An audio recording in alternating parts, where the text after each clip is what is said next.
Alright.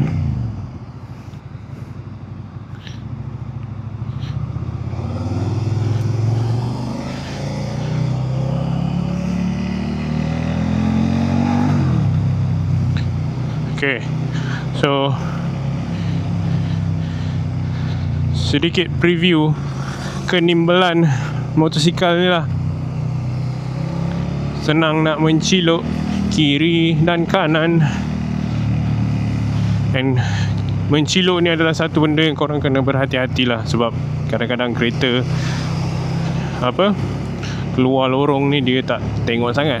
Nah, macam ni kan, dia nampak ada gap kat sebelah kanan dia, dia akan terus nak ke kanan.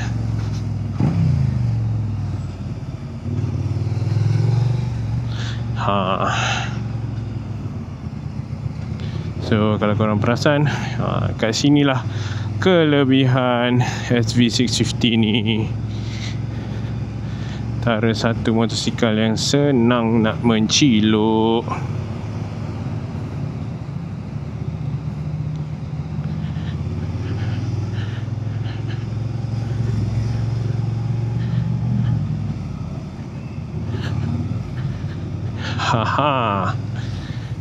Kadang-kadang tersangkut juga.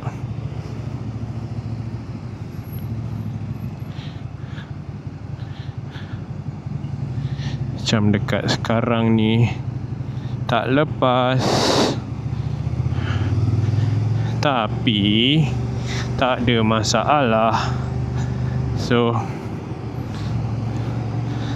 itulah kelebihan SV650 ni. Wow,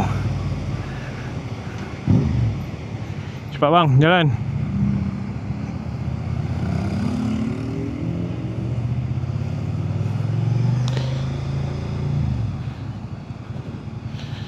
Okay, sini adalah U-turn yang sangat bahaya sebab banyak pasir.